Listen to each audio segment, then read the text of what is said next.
Alchemy, a seemingly magical process of creation, the medieval chemistry of the transformation of matter.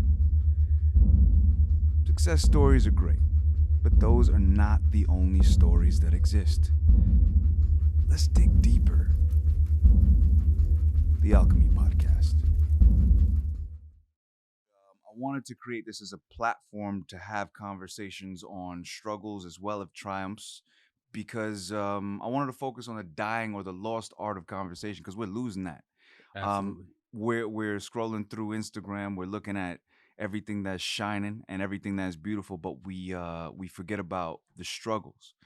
Um, I wanted to just read your bio real quick if I could for people that don't know, Okay. but I'm I hope sure. it's legit because this Wikipedia sometimes it's a little off, but yeah, let's do it. All right, I got you.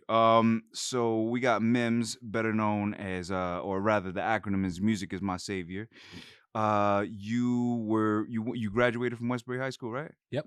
Okay, cool. We got that right. Many years ago. Man- Best known for his commercial debut single "This Is Why I'm Hot," which peaked at #1 on the U.S. Billboard Hot 100. Following the release of his hit single, Mims' debut album, Music is My Savior, was released in March 2007. Despite the fact that he lost both of his parents by the age of 13, 13. uh-huh, hmm Mims focused on his music. Your mother gave you your DJ equipment, right? Yep. Can you tell me a little bit about that? So I guess I'll take you back in time for a second for those listening. Not too long. But when I was growing up, I didn't grow up with a father. So my mother was pretty much like the head of the household. And I could remember one day she took me to visit my father, well, actually visit my grandmother, and my father was living in her home apartment in Washington Heights, actually not too far from where I grew up. And I remember going in the home. I think I was around 9 years old, 10 years old, maybe a little younger than that. And I saw these two turntables. I saw these two Technique 1200s and a mixer. And I'm like tugging on my mother. And I'm like, what is that?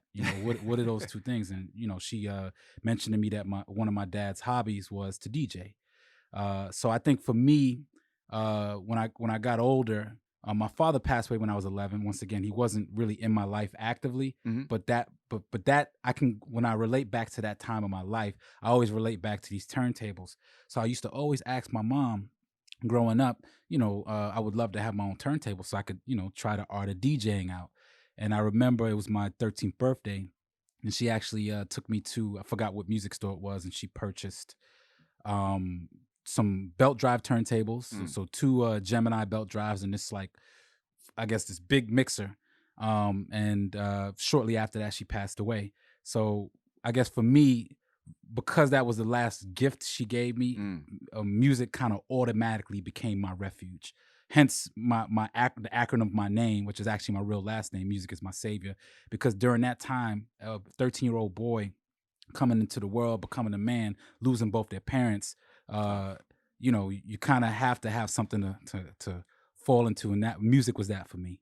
So, what was that like after your mother passed away? Who was taking care of you? Where did you go after that? So it was myself, my older brother, Mm-hmm. and we always kind of, growing up in Washington Heights, you keep a tight knit family. Mm-hmm. I can remember at any given time having about 10 or 11 people living like in a 1-2 bedroom apartment.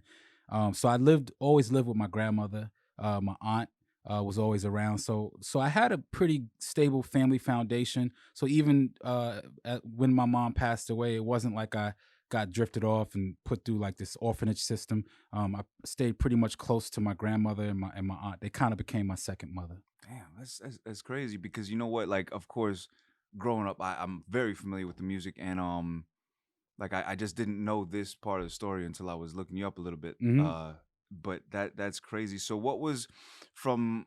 We have the passing of your mother, and then we have you going with your grandmother, and being in Washington Heights. What was the journey like from that transition to this is why I'm hot? Ooh, so let's go back to the heights. So I guess it's funny because I relate my story a lot to like Will Smith, the Fresh Prince of Bel Air. Yeah. So when you go through this like traumatic time, I don't know, his exact story was a little different, but essentially what happened for me was, the foundation of the person who was raising me passes away, even though I'm still in the same family structure, you kind of get this mentality where you have to grow up and you Mhm. kind of got to become older at that age. And I then went from, because my grandmother who stayed behind to take care of me when I was when this situation happened, she actually bought a home in Florida. So she decided when I'm 13 to stay behind until I was 18 years old, Mm. for her to kind of be more of a foundation. But the dilemma was my aunt was moving to Long Island.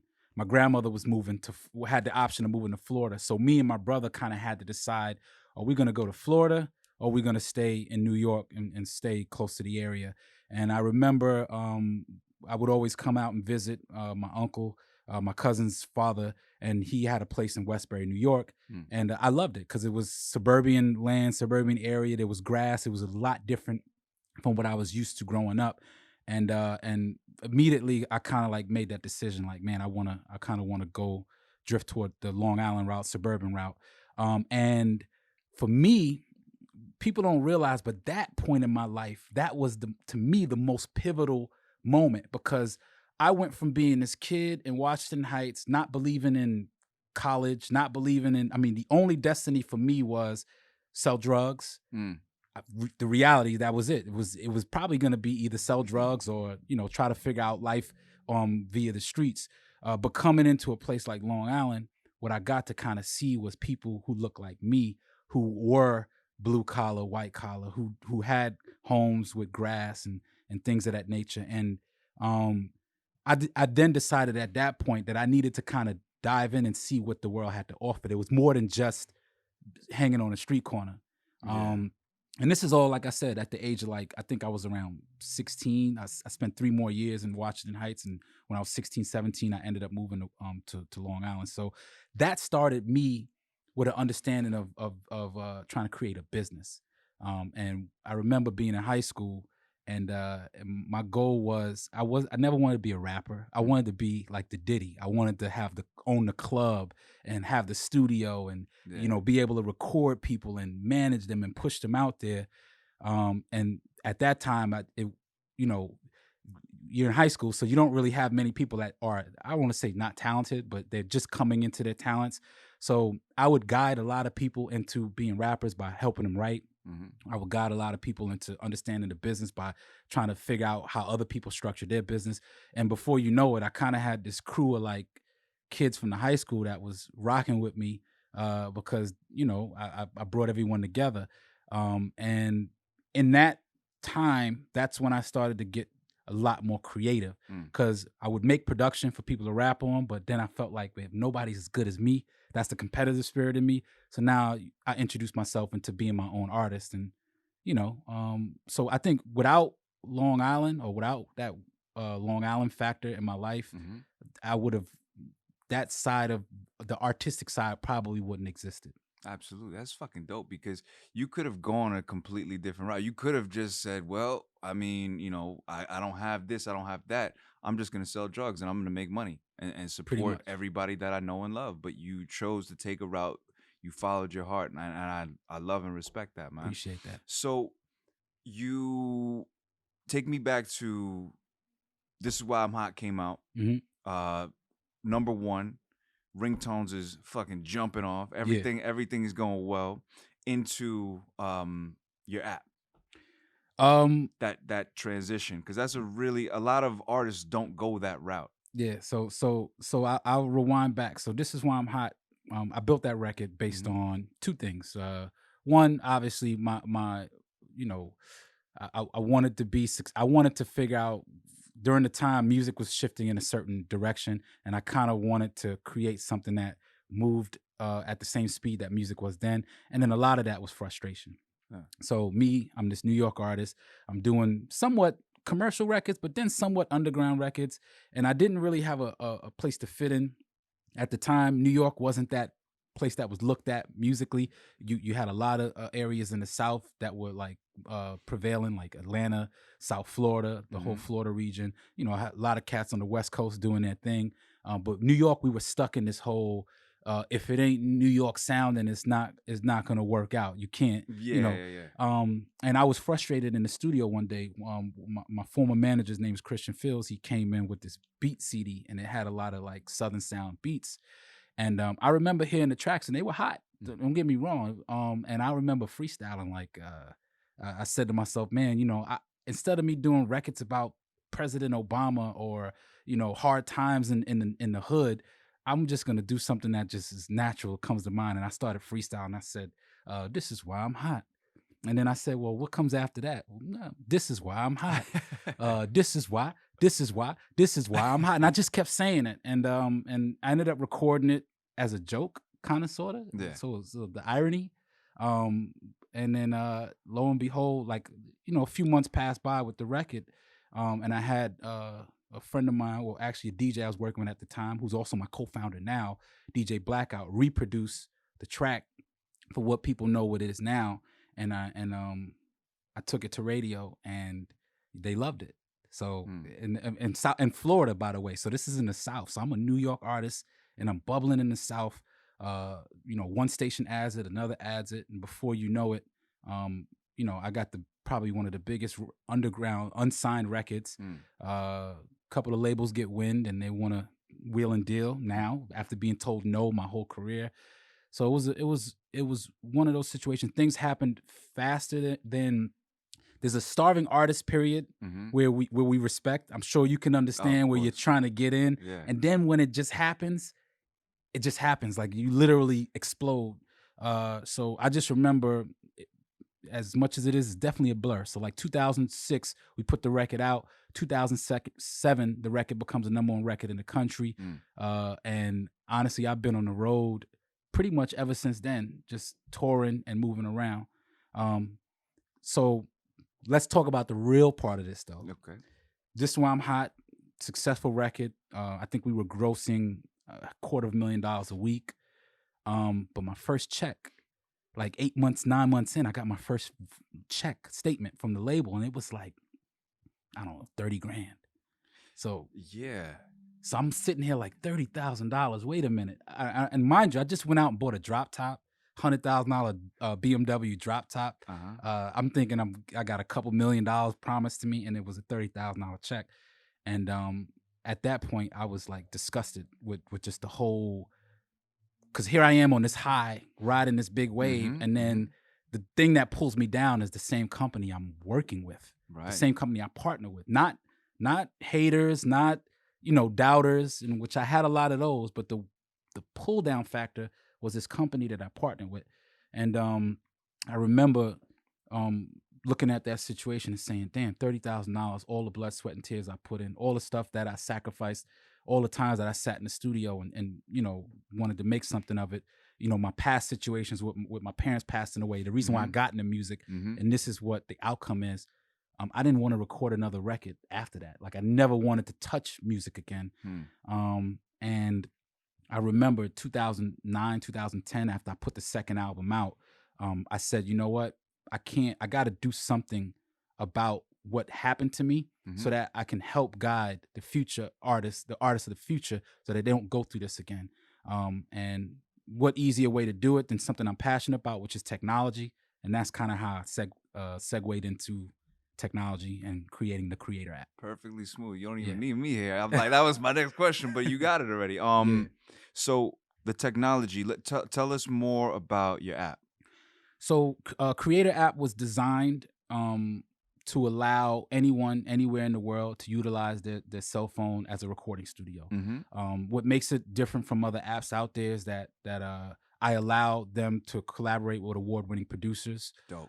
So for example, just for those who listen and who don't understand the music world, when I came in, it was, you wanted to work with a producer, you got to pay that guy $5,000, $10,000. You got to pay the studio, $200-$300 an hour. You got to pay the engineer to mix it. You got to pay the so you go through this whole phase of paying people, and before you know it, you're out 15-20 grand, and you don't even know if you got a record that's worthy of being put out.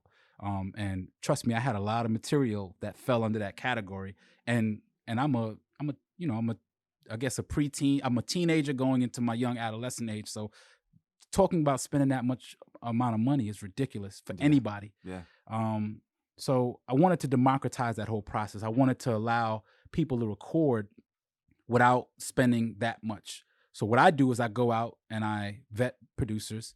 They upload their music onto the platform. We have a tier where you can download a record anywhere from free all the way up to $4.99. You get to kind of, I like to say, try it before you buy it, or if that's the right thing to use. They use their phone, they rap to it. They can send that song out to all their friends, share it across the social sites, or they can actually cut a video to it, share it on Instagram or all these other social sites that we have nowadays. So it's a great utility tool, and it also serves as an artist discovery platform. That's great, man. You're creating opportunities for people that may not financially have all the utilities available to them, but they may have this skill and they might get discovered that way. Absolutely. That's what's up, man. What are some of the biggest mistakes that you see artists make today? Um, there's many. There's a lot Mm, of mistakes. I'm sure. I mean, the music industry is obviously filled with a lot of trials and tribulations. I think if I had to kind of look at it from the outside looking in, I think it's there's nothing wrong with competitive spirit. We should all compete with one another, but I think the problem is that we confuse competitive spirit with I want to. What I'm doing is better than what you're doing, mm, so I'm not going to either support you or I'm going to talk shit about you. yeah. And I think that that's probably not only a problem musically, but it's also a social problem. And nowadays, what I see, because when I used to do music, it was all about balance for me. It was, I'm going to talk my shit, Mm, but then I'm also going to bring you some educational stuff that balances, so you see that I'm a real human. Nowadays, I kind of only hear ignorant stuff, and I think that creates an issue for me because then when we see ignorant stuff happening, hmm. the first thing they're going to blame is entertainment. Yeah, I mean, because of course. when you as an actor, Yeah. when you play a role in a film, Hmm. even though you're technically doing a job, people kind of look at that and say, okay, he really walked in that. I don't know Well, why do you do that so well? exactly. Like, So yeah. so they become that, and I think we have a responsibility on the artistic side to show that this always should be a balance. I'm not saying you should always be Hmm. righteous and but if you're pushing some ignorant stuff, that's your prerogative. But you should also let people know you're educated. A lot of artists, and I say this my point. Most artists who've made it in the industry, they have to have something about them that's special. Hmm. Period. Hmm. So whether it's your work ethic, whether it's your math skills, whether it's your reading skills, Mm, but we don't see that part. And I mm. feel like that's what's missing, because now these kids look and say, "Oh, in order for me to get there, I got to be ignorant." So Yeah. that to me is my pet peeve of the music industry.